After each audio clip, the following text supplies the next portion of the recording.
حضرت عمر رضی اللہ تعالی عنہ کی دور خلافت ہے، پورے مملکت اسلامیہ کے فرما رواں ہیں کون؟ حضرت عمر رضی اللہ تعالی عنہ امیر المؤمنین ہیں۔ کسی کی ہمت نہیں ہوتی ہے کہ حضرت عمر سے بات کریں۔ اسی درمیان ایک باپ بیٹے کا مقدمہ حضرت عمر رضی اللہ تعالی عنہ کے پاس آیا۔ حضرت عمر رضی اللہ تعالی عنہ وہ شخصیت ہیں جب سرکار دو عالم صلی اللہ علیہ وسلم کا زمانہ تھا اور ایک یہودی اور منافق کا مقدمہ آپ صلی اللہ علیہ وسلم کی خدمت میں پہنچا اور آپ صلی اللہ علیہ وسلم نے یہودی کے حق میں فیصلہ بھی کر دیا، لیکن پھر وہی منافق اس فیصلے کو اور اس مقدمے کو حضرت عمر رضی اللہ تعالی عنہ کے پاس لے کر کے آئے اور آ کر کے حضرت عمر سے فیصلہ کرانا چاہتے تھے کہ آپ صلی اللہ علیہ وسلم فیصلہ کر چکے ہیں۔ منافق ماننے کے لیے تیار نہیں ہوا اور یہودی کے حق میں فیصلہ دیے تھے آپ صلی اللہ علیہ وسلم۔ وہ ایک لمبا واقعہ ہے، لیکن حضرت عمر رضی اللہ تعالی عنہ کے پاس جب اس وقت مقدمہ آیا اور یہودی نے کہا حضرت عمر سے کہ اللہ کے رسول صلی اللہ علیہ وسلم فیصلہ دے چکے ہیں میرے حق میں، حضرت عمر نے فرمایا کہ تم دونوں یہیں ٹھہرو۔ اندر گئے اور تلوار لے کر کے آئے اور منافق کی گردن اڑا دیے۔ کہا فرمایا کہ جو شخص نبی کے فیصلے کے اوپر راضی نہ ہو اس کے حق میں میرا فیصلہ یہی ہے۔ حضرت عمر رضی اللہ تعالی عنہ اسلام کے خلاف کسی بھی چیز کو ذرہ برابر پسند نہیں کرتے تھے، اور آج جب حضرت عمر رضی اللہ تعالی عنہ امیر المؤمنین بنے اور فتوحات کا دورہ ہوا، ایسے موقع کے اوپر ایک باپ نے اپنے بیٹے کے خلاف مقدمہ دائر کیا حضرت عمر رضی اللہ تعالی عنہ کے پاس۔ حضرت عمر رضی اللہ تعالی عنہ وہ شخصیت ہیں جس کے اشارے کے اوپر قرآن کی آیتیں نازل ہوتی تھی۔ حضرت عمر رضی اللہ تعالی عنہ وہ شخصیت ہے جو مراد نبی ہیں۔ اللہ کے نبی صلی اللہ علیہ وسلم نے اللہ سے مانگا تھا عمر کو، اور اللہ تبارک و تعالیٰ نے عمر کو عطا کیا آپ صلی اللہ علیہ وسلم کو، اور اس کے ذریعے سے اسلام کو تقویت پہنچی۔ وہ ہے حضرت عمر جس کو دیکھ کر شیطان بھی راستے موڑ لیتے تھے، شیطان بھی راستے کو چھوڑ دیتے تھے۔ وہ شخصیت ہے حضرت عمر۔ حضرت عمر رضی اللہ تعالی عنہ وہ شخصیت ہے جو آپ صلی اللہ علیہ وسلم سے بے پناہ محبت کیا کرتے تھے، اور اس وقت جب آپ صلی اللہ علیہ وسلم پردہ فرما گئے تمام کے تمام صحابہ نڈھال تھے، مسجد نبوی کھچا کھچ بھری ہوئی تھی صحابہ سے، اور تمام صحابہ غم کے اندر تھے۔ اس موقع کے اوپر حضرت عمر رضی اللہ تعالی عنہ کے کانوں میں جب یہ بات آئی کہ سرکار دو عالم صلی اللہ علیہ وسلم پردہ فرما گئے، برداشت نہیں کر پائے اور تلوار لے کر کے مدینہ کی گلیوں میں نکل گئے اور چیختے اور چلاتے رہے کہ اگر کسی نے کہا کہ محمد صلی اللہ علیہ وسلم اس دار فانی سے پردہ فرما گئے تو میں اس کی گردن اڑا دوں گا۔ وہ شخصیت ہے حضرت عمر، ماننے کے لیے تیار ہی نہیں ہے کہ آپ صلی اللہ علیہ وسلم پردہ فرما گئے۔ حضرت ابو بکر صدیق رضی اللہ تعالی عنہ سامنے آئے اور حضرت عمر رضی اللہ تعالی عنہ کی گریبان پکڑ کر کے فرمایا کہ عمر تمہیں پتہ نہیں ہے کہ اللہ نے فرمایا وما محمد الا رسول قد خلت من قبلہ الرسول، یہ پوری آیت پڑھ کر کے سنایا، اور حضرت عمر رضی اللہ تعالی عنہ کو یقین دلایا کہ اب آپ صلی اللہ علیہ وسلم ہمارے درمیان نہیں رہے۔ جب حضرت ابو بکر بتا رہے ہیں تو حضرت عمر رضی اللہ تعالی عنہ کو اس طرح پریشانی ہوئی اور اس طرح ان کو پریشانی اور تکلیف ہوئی، اتنی تکلیف کی شدت ہوئی کہ اسی وقت کھڑے کھڑے زمین کے اوپر گرے۔ کون؟ حضرت عمر، اور گھنٹوں بے ہوش رہے۔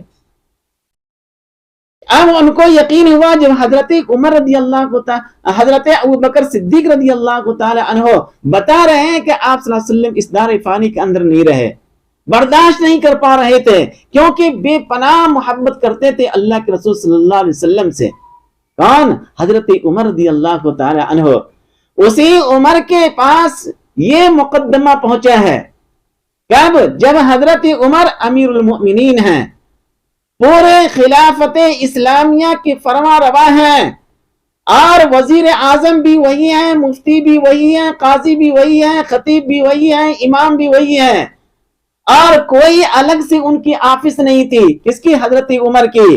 جہاں وہ کھڑے ہوتے تھے، جہاں بیٹھ جاتے تھے، وہیں آفس شروع ہو جاتی تھی۔ وزیر داخلہ بھی وہی ہے، ساری چیزیں حضرت عمر رضی اللہ تعالی عنہ اپنے ہاتھ کے اندر رکھے ہوئے ہیں۔ جہاں بیٹھتے تھے اور وہیں آفس ہوتا تھا، اور وہیں ملک کے کام ہوتے تھے، اور وہیں سے خطوط لکھے جاتے تھے، ساری چیزیں۔ حضرت عمر رضی اللہ تعالی عنہ کہاں؟ مسجد نبوی میں ہیں۔ سرکار دو عالم صلی اللہ علیہ وسلم کے روضے سے ہٹ کر کے جو چبوترا ہے، وہیں پہ ٹیک لگا کر کے بیٹھے ہوئے ہیں۔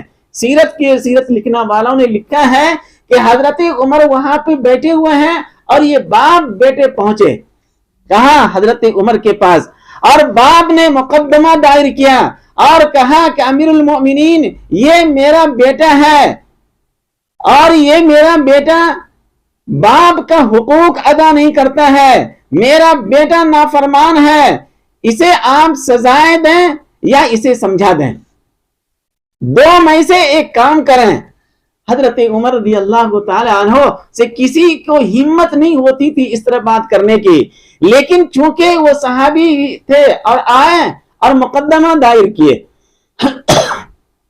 حضرت عمر رضی اللہ تعالی عنہ نے ان کے بیٹے کو بلایا اور ان کے سروں کے اوپر ہاتھ پھیرا، نوجوان لڑکا تھا وہ، اور فرمایا کہ بیٹا یہ تمہارے ابو ہیں، کیا تمہیں معلوم نہیں ہے کہ سرکار دو عالم صلی اللہ علیہ وسلم نے ارشاد فرمایا کہ باپ جنت کا دروازہ ہے، چاہو تو تم اسے بند رکھو، چاہو تو اسے تم کھول دو۔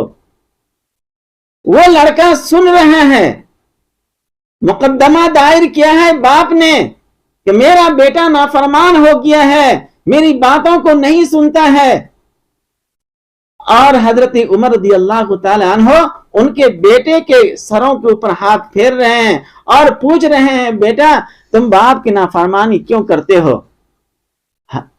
تاریخی جملہ ارشاد فرمایا اس نوجوان نے، کہا امیر المؤمنین، کیا باپ کا حق اولاد کے اوپر ہے یا اولاد کا بھی حق باپ کے اوپر ہے؟ آج کل ہمارے معاشرے اور سماج کے اندر صرف اتنی ہی بات لوگ سمجھتے ہیں کہ ماں باپ کا حق بیٹوں کے اوپر ہے، بیٹا کو چاہیے کہ ماں باپ کا حق ادا کرے، اور ماں باپ اپنے بچوں کے حق ادا کرے یا نہ کرے اس کی کسی کی پرواہ نہیں ہے۔ صرف یہ سمجھتے ہیں اور اتنی یاد رکھتے ہیں کہ ماں جنت ہے اور باپ جنت کا دروازہ ہے، بس ماں باپ کی خدمت کرو۔ اس سے کسی کو بھی انکار نہیں ہے کہ ماں اور باپ اس روئی زمین کے اوپر بہت بڑی ہستی ہے، اس سے انکار نہیں ہے، لیکن جس طرح ماں باپ کا حق اولاد کے اوپر ہے، اسی طرح اولاد کا حق ماں باپ کے اوپر بھی ہے، اور اس کا ہم لوگ خیال ہی نہیں کرتے ہیں۔ وہ نوجوان حضرت عمر رضی اللہ تعالی عنہ کے دربار میں بے ٹوک انداز میں بغیر کسی ہچکچاہٹ کے وہ پوچھ رہے ہیں کہ یا امیر المؤمنین، کیا صرف ماں باپ کا حق اولاد کے اوپر ہے یا اولاد کا بھی کوئی حق ماں باپ کے اوپر ہے؟ حضرت عمر رضی اللہ تعالی عنہ جو ٹیک لگا کر بیٹھے ہوئے تھے وہ سیدھے کھڑے ہو کر کے بیٹھ گئے اور فرمایا ان کے باپ کو بھی دیکھ رہے ہیں اور بچوں کی باتوں کو بھی سن رہے ہیں، کبھی ادھر سن رہے ہیں اور کبھی ان کے باپ کو نیچے سے اوپر دیکھ رہے ہیں۔ ان کا باپ ڈر گیا اس بات سے۔ میرے دوست، جہاں ماں باپ کا حق اولاد کے اوپر ہے، وہیں اولاد کا حق بھی ماں باپ کے اوپر ہے۔ حضرت عمر رضی اللہ تعالی عنہ نے اس نوجوان سے کہا کہ تم بتاؤ کیا حق ہے، کیا حق ہے، اور انہوں نے کیا حق ادا نہیں کیا۔ کہا کہ سب سے پہلا میرا جو حق تھا، میرے باپ کو چاہیے کہ میرے ماں کا انتخاب اچھے انداز میں کرتے۔ وہ نوجوان کہہ رہے ہیں، امیر المومنین سے اپنے باپ کی شکایت کر رہے ہیں کہ میرا حق انہوں نے ضائع کیا، پہلے تو اس وقت جب انہوں نے میری ماں کا انتخاب کیا، میری ماں کے نہ تو دینداری دیکھا، نہ تو شکل و صورت دیکھا، نہ تو گھرانہ اس کا دیکھا، کس گھرانے سے تعلق رکھتا ہے، کچھ بھی نہیں دیکھا، اور یہ انہوں نے شادی کر لی۔ ان کو دیکھنی چاہیے کہ اس کے بطن سے میرے اولاد ہوں گے اور ان کی پرورش یہ کیسے کرے گی۔ ماں کے انتخاب میں انہوں نے کوتاہی سے کام لیا۔ سب سے پہلی غلطی میرے باپ نے یہ کی۔ کون کہہ رہا ہے؟ وہ نوجوان کہہ رہا ہے حضرت عمر رضی اللہ تعالی عنہ سے۔ حضرت عمر رضی اللہ تعالی عنہ بہت بڑی شخصیت ہیں، اور کسی کی ہمت نہیں ہوتی ہے کہ حضرت عمر سے اس طرح بے ٹوک انداز میں بات کریں۔ لیکن جب باپ نے مقدمہ دائر کیا تو بیٹا کہہ رہا ہے کہ سب سے پہلا حق جو میرے ماں باپ نے ضائع کیا وہ اس وجہ سے ضائع کیا، انہوں نے میری ماں کا اچھے انداز میں انتخاب نہیں کیا، یہ دیکھا ہی نہیں کہ میری ماں پڑھی لکھی ہے یا نہیں ہے، میری ماں کی عادت و اطوار صحیح ہے یا نہیں ہے، میری ماں کی اخلاق و کردار صحیح ہے یا نہیں ہے، میری ماں خوبصورت ہے یا نہیں ہے، میری ماں کے اندر ایجوکیشن ہے یا نہیں ہے۔ یہ ساری بات وہ نوجوان ایک ہی سانس میں حضرت عمر رضی اللہ تعالی عنہ سے پوچھ رہے ہیں۔ اس حدیث کو آپ سامنے رکھیے، اس مقدمہ کو سامنے رکھیے جو حضرت عمر رضی اللہ تعالی عنہ کے دربار میں دائر کیا جا رہا ہے، اور آج کے معاشرے کو دیکھیے۔ آج اگر بچہ نافرمان ہے تو اس کی وجہ ہی ماں باپ ہے، ورنہ ماں تو جنت ہے اور باپ تو جنت کا دروازہ ہے۔ تو بچوں کی اگر پرورش کرنا چاہتے ہیں تو اس کی ماں کا اچھے انداز میں انتخاب کیجئے، ایسی ویسی لڑکی کا انتخاب مت کیجئے جس طرح وہ لڑکا حضرت عمر رضی اللہ تعالی عنہ کے دربار میں چیخ چیخ کر کے بول رہا ہے اور باپ کے خلاف بول رہا ہے۔ ورنہ باپ وہ ہستی ہے کہ آج کے زمانے میں جیسے کہ کسی نے کہا ہے کہ ایک دفعہ باپ اپنے بیٹے کے کاندھے کے اوپر ہاتھ رکھا اور بیٹا سے پوچھ رہا ہے کہ بیٹا دنیا کے اندر سب سے زیادہ مضبوط انسان کون ہے؟ بیٹا نے فوری کہا کہ میں ہوں۔ کیا کہا بیٹا نے؟ کہ ابا جان دنیا کا سب سے مضبوط انسان وہ میں ہوں۔ اور بیٹا باپ نے جب کاندھے سے ہاتھ ہٹایا اور اس کے بعد پوچھ رہا ہے کہ بیٹا اب یہ بتاؤ کہ دنیا میں سب سے زیادہ کمزور انسان کون ہے؟ تو بیٹا کہہ رہا ہے کہ ابا جان میں ہوں۔ کہا وہ کیسے؟ فرمایا کہ جب آپ کا ہاتھ میرے کاندھے کے اوپر تھا تو میں دنیا کا سب سے بڑا مضبوط انسان تھا، اور یہ یقینی ہے کہ جب کسی باپ کا ہاتھ بیٹے کے کاندھے کے اوپر ہو اور بیٹے کے سروں کے اوپر ہو تو وہ لڑکا، وہ نوجوان کسی بھی طوفان سے مقابلہ کرنے کے لیے تیار رہتا ہے۔ لیکن جب باپ کا سایہ ان کے سروں سے ہٹ جاتا ہے تو وہ بچہ کمزور ہو جاتا ہے، وہ نوجوان کمزور ہو جاتا ہے۔ اسی وجہ سے لوگوں کو چاہیے کہ اپنے باپ کو بچا کر کے رکھیں۔ میں نے اس سے پہلے بھی کہہ چکا ہے کہ باپ اس روئی زمین کے اوپر سب سے پہلے مر جاتا ہے۔ کیوں مر جاتا ہے آپ اس کلپ میں جا کر کے دیکھیے تو آپ کو اندازہ ہوگا۔ باپ بہت بڑی ہستی ہے، اس کے باوجود جب باپ نے مقدمہ دائر کیا حضرت عمر رضی اللہ تعالی عنہ کی خدمت میں اور فرمایا کہ میرا بیٹا نافرمان ہو گیا ہے، اسے سزائیں دیں یا اسے سمجھائیں، اور حضرت عمر رضی اللہ تعالی عنہ جب بچوں سے پوچھ رہے ہیں، بچوں نے دو ٹوک انداز میں کہا کہ لوگ صرف اتنا ہی جانتے ہیں کہ ماں باپ کا حق اولاد کے اوپر ہے، اور لوگ یہ نہیں جانتے ہیں کہ اولاد کا حق بھی ماں باپ کے اوپر ہے۔ میرا حق کیا ادا کیا میرے ماں باپ نے، یہ مجھے بتائے، میرا باپ ابھی بتائے۔ سب سے پہلا میرا حق جو ضائع کیا، انہوں نے جس لڑکی کا انتخاب کیا میری ماں کے لیے وہ لڑکی اچھی نہیں ہے، اس کا اخلاق و کردار صحیح نہیں ہے، اس کے اندر ایجوکیشن صحیح نہیں ہے، اس کی شکل صحیح نہیں ہے، اعلیٰ خاندان سے تعلق نہیں رکھتا ہے۔ اعلیٰ خاندان سے تعلق نہیں رکھتی ہے اور غریب خاندان سے تعلق رکھتی ہے. دیکھ لیجئے میری ماں کو، لوگ ان کی شکل و صورت بھی صحیح سے دیکھتے نہیں ہیں، دیکھنا پسند نہیں کرتے ہیں. معاشرے اور سماج کے اندر میری ماں کو لوگ گری ہوئی نگاہوں سے دیکھتے ہیں. ایسی ماں کا انتقام میرے باپ نے کیا ہے. تو آج ان کا لڑکا نافرمان نہیں ہوگا تو کیا ہوگا؟ میرے دوستو، حضرت عمر رضی اللہ تعالی عنہ جیسی شخصیت سنتے رہے اور پھر باپ کو دیکھے اور کہا کہ ساری غلطی تمہاری ہے، تم نے اپنے بیٹے کا حق ادا ہی نہیں کیا.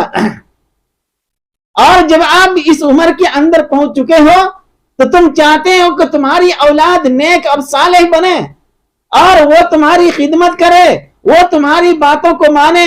یہ کیسے ہو سکتا ہے؟ جب تم نے اس کا حق ضائع کیا ہے تو وہ بھی تمہارے حق کو ضائع کرے گا. چنانچہ تاریخ کے اندر آتا ہے کہ حضرت عمر رضی اللہ تعالیٰ عنہ نے اس مقدمے کو خارج کر دیا. دیکھ رہے ہیں آپ، اس وجہ سے آج ہم اپنے نوجوانوں کو یہ صلاح اور مشورہ دیتے ہیں، اگر آپ یہ چاہتے ہیں کہ میرے اولاد نیک اور صالح ہو اور دنیا کے اندر ایک نمونہ بنائے، جس طرح آپ اولاد کی تربیت میں دن رات ایک کر دیتے ہیں، ان کی ایجوکیشن کے لیے خون پسینہ بہاتے ہیں، تو اس کے ماں کے انتخاب میں بھی بچوں کو دھیان میں رکھیے. صرف بیوی کی شکل کو دیکھ کر کے عام نکاح مت کیجئے، بلکہ آنے والے وقت میں یہ لڑکی میرے بچوں کی ماں بنے گی اور وہ ماں بن کر کے میرے بچوں کی تربیت کس طرح کرے گی. اس وجہ سے آج کے زمانے میں لڑکی پڑھی لکھی ہونی چاہیے، دیندار بھی ہونی چاہیے اور اس کے اندر ایجوکیشن بھی ہونی چاہیے. ورنہ اس طرح کے مقدمہ لے کر کے آئیں گے اور اس طرح جب ہم سنیں گے تو ہم کیا جواب دیں گے؟ اس وجہ سے میرے دوستو، حضرت عمر رضی اللہ تعالی عنہ جس طرح آپ صلی اللہ علیہ وسلم سے محبت کیا کرتے تھے اور حضرت عمر رضی اللہ تعالی عنہ جس طرح اسلام کی خلاف باتوں کو برداشت نہیں کر سکتے تھے، آج مسلمانوں کو چاہیے ویسے ہی اسی طرح اللہ کے رسول صلی اللہ علیہ وسلم سے محبت کرے اور اللہ کے رسول صلی اللہ علیہ وسلم جو اسلام لا کر کے دیا ہے اس کے اندر ذرہ برابر ادھر سے ادھر نہ کرے، جتنا کہہ دیا ہے اس کے اوپر عمل کرے. اور باپ کو چاہیے اپنے اولاد کا حق ادا کرے اور اولاد کو بھی چاہیے کہ اپنے ماں باپ کا حق ادا کرے. دونوں طرف سے، ایک ہی طرف سے نہیں. جب آپ دونوں طرف سے کوشش کریں گے تو میرے دوستو آپ کا بچہ نمونہ بنے گا، دنیا کے اندر بھی اور آخرت کے اندر بھی. ورنہ اس روئی زمین کے اوپر آپ کی اولاد اور آپ کے اہل و عیال آپ کے لیے وبال جان بن جائے گا اور آپ کے لیے سوائے خودکشی کرنے کے کوئی اور راستہ نظر نہیں آئے گا. اس وجہ سے ہم اپنے نوجوانوں کو حکم دیتے ہیں، مشورہ دیتے ہیں کہ جب بھی آپ کسی لڑکی کا انتخاب کریں تو پیش نظر اپنے آنے والی نسل کو دیکھیں کہ کیا اس لڑکی کے اندر وہ کیپیسٹی ہے، میرے بچوں کی تربیت کریں گے، یہ اس کو ایجوکیشن دیں گے یا نہیں دیں گے، اس کی تربیت ٹھیک سے کریں گے یا نہیں کریں گے. کیونکہ سرکار دو عالم صلی اللہ علیہ وسلم نے ارشاد فرمایا بچوں کے لیے سب سے بڑا یونیورسٹی، سب سے بڑا مدرسہ، سب سے بڑا مکتب وہ ماں کی گود ہے. سب سے بڑا یونیورسٹی آپ صلی اللہ علیہ وسلم نے جسے قرار دیا، اس سے بڑا یونیورسٹی دنیا کے اندر اور کون ہو سکتا ہے. اور آج ہم جو اس یونیورسٹی کا انتخاب کرتے ہیں صرف شکل و صورت کو دیکھ کر کے، وہ بھی شکل و صورت بیوٹی پارلر سے جا کر کے آتی ہے، اوریجنل نہیں رہتی ہے وہ. اس وجہ سے میرے دوستو ہم اپنے بچوں کا انتخاب کریں اور آنے والی جو نسل ہے اس کا انتخاب کریں گے تو ماں کا انتخاب سب سے پہلے کریں گے کہ میرے بچوں کی ماں اچھی ہو، ان کے اخلاق اچھے ہوں، ان کے کردار اچھے ہوں اور ان کا ایجوکیشن اچھا ہو، ان کی تربیت کا انداز اچھا ہو. یہ ساری چیزیں دیکھنا پڑے گا. ورنہ میرے دوستو آپ ایجوکیشن کے لیے پیسہ بھرتے رہیے اور اس کے اوپر خون پسینہ بہاتے رہیے اور آپ کی بیوی گھروں کے اندر بیٹھ کر کے سوائے سیریل دیکھنے کے کوئی اور کام نہیں کرے گی. وہ بچوں کے اوپر محنت کرے گی ہی نہیں اور باپ ہر وقت گھر میں نہیں رہتا ہے، اور اگر کبھی گھر کے اندر رہے تو بہت سارے ٹینشن رہتے ہیں اس کو، گھر کی ذمہ داری، بچوں کی اسکول کی ذمہ داری، اور ادھر کی ذمہ داری، ادھر کی ذمہ داری، اور ماں گھر کے اندر رہتی ہے، اور ماں کو کہا گیا ہے کہ سب سے بڑا یونیورسٹی ہے، اور ماں آج وہ یونیورسٹی سوائے سیریل دیکھنے کے کچھ اور نہیں کر رہی ہے، نہ بچوں کو کلمہ سکھاتی ہے، نہ دروس سکھاتی ہے، نہ تو ان کے پاس بیٹھتی ہے کہ بچہ پڑھائی کر رہا ہے یا نہیں کر رہا ہے، بس صرف آج کل بڑے بڑے موبائل آ گئے ہیں ہاتھوں میں لیے، اور عورتیں بھی بس ایسے ایسے کرتے رہتی ہے۔ ہاں کچھ کام کر رہی ہے تو ایک بات ہے، کوئی کام نہیں کر رہی ہے سوائے سیریل دیکھنے کے۔ اس وجہ سے میں کہتا ہوں کہ آپ اپنی بیوی کے ہاتھوں میں اگر بڑے موبائل دیے ہیں تو ہوشیار رہیں، ورنہ ان کے ہاتھوں سے وہ موبائل چھین لیں اور کہیں کہ آپ اپنی بچوں کے اوپر دھیان دیجئے۔ 24 گھنٹہ آپ کے بچے آپ کی نگاہوں میں ہیں، آپ کس طرح تربیت کر رہے ہیں؟ آپ تربیت اپنے بچوں کی اسی طرح کیجئے جس طرح حضرت فاطمہ رضی اللہ تعالی عنہا نے اپنے حسن اور حسین کی تربیت کی تھی۔ دیکھیے آپ کربلا کے میدان، جس طرح حضرت خدیجہ رضی اللہ تعالی عنہا نے اپنے بچوں کی تربیت کی تھی، دیکھیے آپ جس طرح بہت سارے صحابیات ہیں جن کے واقعات کتابوں کے اندر ہیں، دیکھیے وہ کس طرح اپنے بچوں کی تربیت کیا کرتے تھے۔ آج کل کی ہماری ماں آٹا گوندتی رہتی ہے اور سیریل دیکھتی رہتی ہے، اس آٹے کے اندر برکت کہاں سے ہوگی؟ اور جب وہ آٹا آپ کا لال کھائے گا وہ روٹی تو اس کے اندر وہ ایمانی قوت کہاں سے ہوگی؟ کبھی بھی نہیں ہو سکتی ہے۔ اس وجہ سے اگر آپ اپنی وائف کو، اپنی بیوی کو موبائل دیے ہیں، اگر دیے تو ٹھیک ہے، لیکن اس کے اوپر نگرانی رکھیے۔